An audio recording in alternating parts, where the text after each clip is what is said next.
चारकोप विधानसभा क्षेत्र हे माझ्यासाठी चुनाव क्षेत्र निवडणूक क्षेत्र नसून ते माझ्यासाठी ही चारकोप विधानसभा ही या ठिकाणी माझा जन्मही झालेला आहे आणि माझा व्यवसायही या ठिकाणी आहे। आणि जे इतर सत्ताधारी आहेत ते इकडचे स्थानिक नाही आहेत, ते गेल्या 15 वर्षापासून या ठिकाणी आहेत।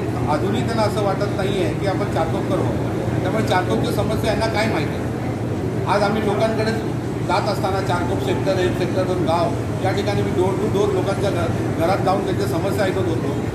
पण त्या ठिकाणी सेक्टर 1 सेक्टर 2मध्ये अजूनही देशाला स्वातंत्र्य मिळून 75 वर्ष झाली, पण या ठिकाणी 15 वर्षापासून हा इकडे सत्ताधारी बसला। अजून त्या ठिकाणी स्मशानभूमी नाही आहे।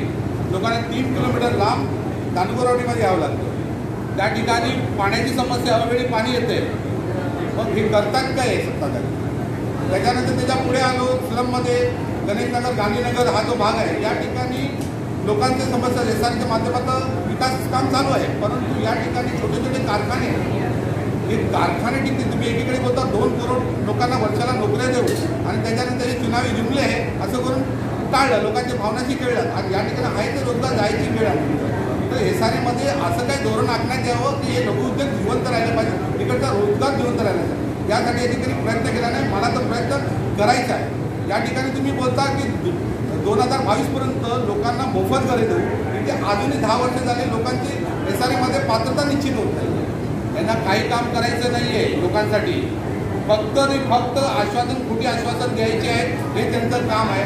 कारण लोक आता तुम्ही बघा सर्वात लोक आमदार खासदार का निवडून देतात की वाईट प्रसंगी मोठं संकट येतं तेव्हा हे काम आलं पाहिजे। सर्वात मोठं संकटाचा काळ होता कोरोना महामारीचा काळ।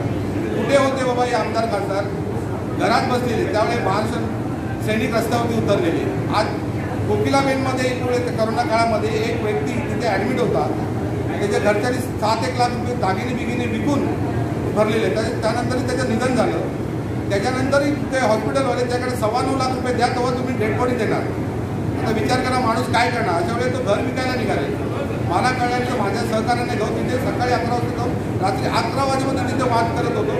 शेवटी 11 वाजता 1 रुपया न घेता त्याला द्यायला नाही लावता ती डेड बॉडी त्याच्या ताब्यात। अशा प्रकारे आम्ही कामं केली। या ठिकाणी शताब्दी मोठं हॉस्पिटल आहे, त्या हॉस्पिटलमध्ये कॅज्युअल्टी वॉर्डमध्ये त्यावेळेला लोक जातात, बेड नाही म्हणून जागेवरती तर मरत होते, परंतु हे लोकांकडे लक्ष होतं। त्या ठिकाणी त्याच्यानंतर आम्ही आमच्या कार्यालयामध्ये ऑक्सिजन सुविधा चालू केली। त्या ठिकाणी बाटले देणं गरज आहे देणार, तेवढी मी 2 गाड्या अशा बनवल्या कार की त्या ठिकाणी हॉस्पिटल बेड मिळत नाही तोवर त्या कारमध्ये ऑक्सिजनची सुविधा लावून लोकांचा जो कोरोना रुग्ण होता त्याच्यासाठी उपचारासाठी आम्ही करत होतो। त्याच्यानंतर शताब्दी हॉस्पिटलमध्ये असं मला कळलं की बाबा एक वॉर्ड असा आहे त्याला लॉक करून ठेवलं, तिथे 38 बेड आहेत, त्याच्यामध्ये 15 ICU बेड होते आणि 23 नॉर्मल बेड होते, लॉक मारून ठेवलेला। मी तो लॉक खोलायला लावला, ताबडतोब लोकांच्या उपचारासाठी चालू करून दिलं। अशा पद्धतीने काम करत असताना मी स्वतः पॉझिटिव्ह झालो। जेव्हा गरज होती गरज नाही, नुसतं खोटी आश्वासन द्यायचे। आता निवडणूक आली की गटाराचे लादीचे बिल्डिंगमध्ये कुठेतरी लादा लाव हे काम दाखवायचं लोकांची।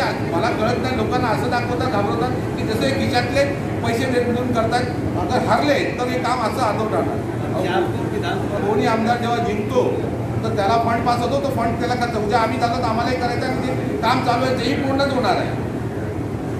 पद्धतीने हे लोकांना काही करायचं नाही, खोटे आश्वासन देणार।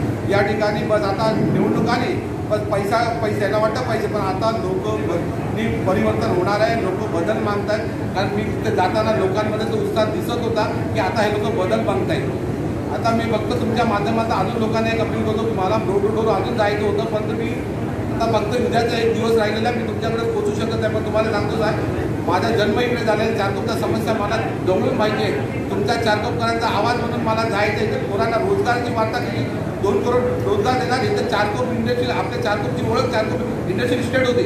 1964-67 या कंपन्या बनल्या, जवळजवळ 3-3 शिफ्टमध्ये काम करायचे। त्यावेळेस 2-2.5 लाख लोकांना नोकऱ्या होत्या। या कंपन्या बंद पडल्या आहेत, हे लोकांना चालू करायचं वाटत नाही। त्या दिवशी एका शोमध्ये मीडियाच्या विषयी बोलत होता की विषय काढला कंपन्या काय होता, आम्ही कंपन्या बांधल्या, तुम्ही कंपन्या नाही बांधल्या आहेत, पण जे बंद होत आहेत त्यांना विचारा ना का बंद होत आहेत। तुम्ही एकीकडे रोजगाराच्या वार्ता करता, आहे ते रोजगार घेऊन चाललेले आहे। त्या कंपन्या पूर्वरच चालू झाल्या तर चारकोपच्या तरुणांना कुठेही जावं लागणार नाही, इथेच नोकऱ्या उपलब्ध होतील।